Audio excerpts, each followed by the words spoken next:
Chemikai. O taip, štai jis. Svajonių trejetukas. Buvo laikas dirbti, buvo laikas galvoti, o dabar atėjo laikas švęsti.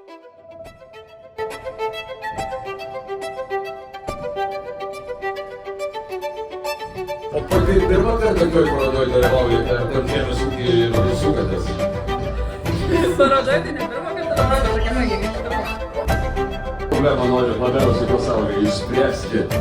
Mes kursim skaitmeninę programą, kur ūkininkai realiu laiku dalinsis savo ūkio padarbiais. Kad ūkininkas surinktų ūkininką teisės supirkėjų. Kodėl mes čia norėjom surinkti nuo pat ryto, kad pajaustume šiek tiek tą visą dvasią, pačio ne tik Akatovo, bet ir parodos ir ūkininko, ne?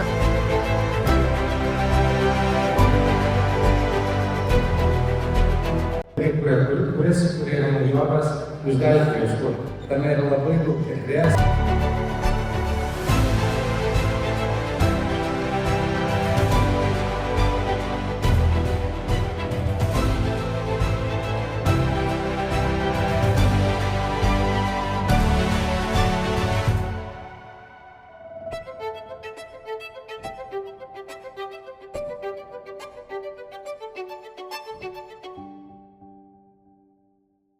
Įdomu buvo pamatyti jauni žmonės, kokius stiprius projektus kūrė.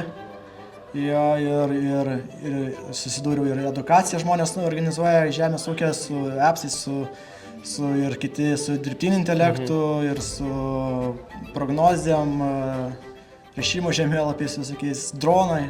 Dešimtokai dronus kūrė, su NDV žemėlapiais kūrė.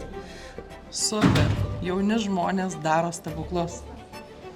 Manau, kad visos turėjau 3 komandas, kurios viena už kitą unikalesnės, visos skirtingos ir visoms sėkmės. Nu, super. Aš tikiuosi, šitą žinutę jūs ir pasieks. Būtinai. Iš tikrųjų visos patiko idėjos, socialinės ir sprendžiančios daug klausimų. Labai patiko, kad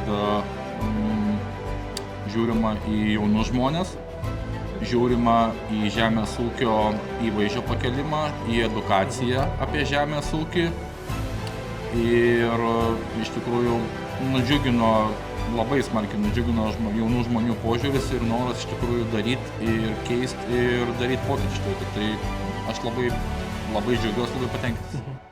Tikėjausi, pirmą kartą ateinant į tokį renginį, tikėtis kažko, tai nebuvo įsivaizduojamo dalyko. Bet jame atidalyvavus, įspūdis tikrai yra labai geras. Labai apie mintis, ką galvoja, ką kuria komandos. Tikrai manau, kad iš jų bus ir galutinių produktų.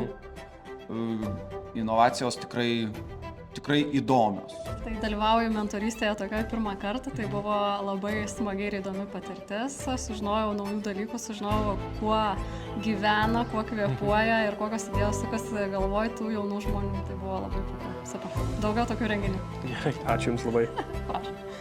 Ar to, ko tikėjotės, radot čia? Kokie lūkesčiai buvo? Tikėjaus blogiau. Nustebo, kad jaunimas nori kažką padėti, kad kaimas būtų gyvesnis. Taip, ir labai džiugu, kad jauni žmonės kuria tokias geras ir naudingas ir inovatyvias idėjas. Ar yra kažkokia idėja, kuri labiausiai patiko? Išskirčiau 3. Tai mergiukai, kur kombainą planuoja pūsti. Tai labai palaikau šitą mintį. Merginoms su margainio linkėjimai tikrai pasiteisins šitas. Na ir lauksim sekančių merginų komandos, kur programėlę kuria. Tai nežinau, tai tiek, sėkmės jums. Domantai, ar tai, ko tikėjais radai čia? Daugiau. Daugiau, radau. Super. Nes pakankamai nustebino, kad visi žemiškus dalykus daro. Ir tikiu, kad kai klausiau, ar nieks tai nedaro, ne. Paskui sėdėjau ir pats galvoju, o aš tai nepagalvojau irgi, ką daryti. Tikriausiai mano lūkesčius pranoko. Tai, ką aš išvydau, tai, ką aš išgirdau, tai jaunų žmonių, kokios yra gilios idėjos ir tos idėjos visos gali būti įgyvendintos. Aš žaviuosi savo studentais, žaviuosi moksleiviais, kurie dalyvauja ir noriu padėkoti už šį renginį. Tai buvo nuostabu ir tikiuosi, kad kartosim. Daugumai jų šiandien bus pirmas kartas stovėjimas prieš sceną.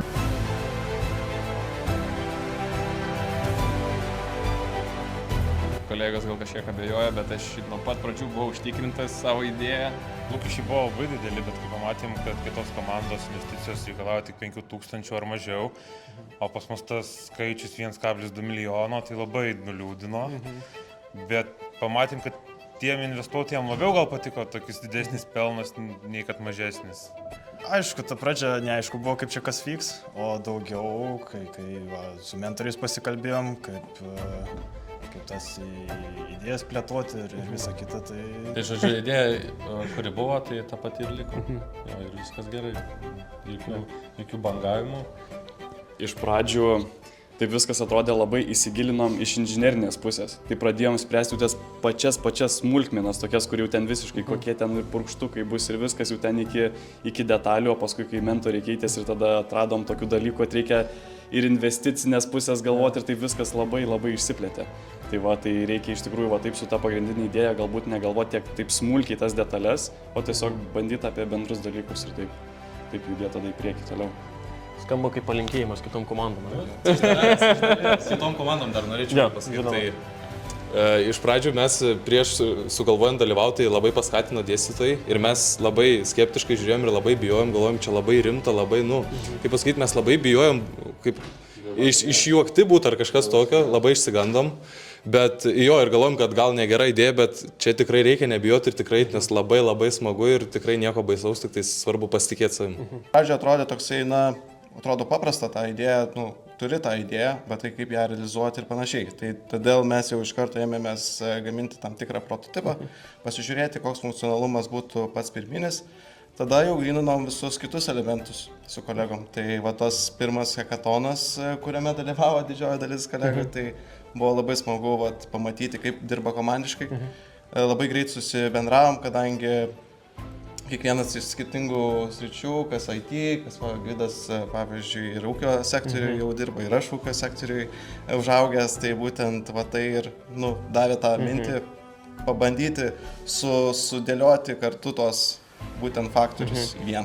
Kaip patiko, tai komandos vaibas, iš tikrųjų žiauriai susidirbom, labai susidirbom, atrodo, ta prasme, tiek daug laiko nepraleidę kartu, bet kaip nulieta komanda. Ir mintis, ir mąstymas labai sutampa, kiekvienas turi galbūt irgi skirtingo tokio mąstymo ir kažkokio iš kitos pusės kritiškumo.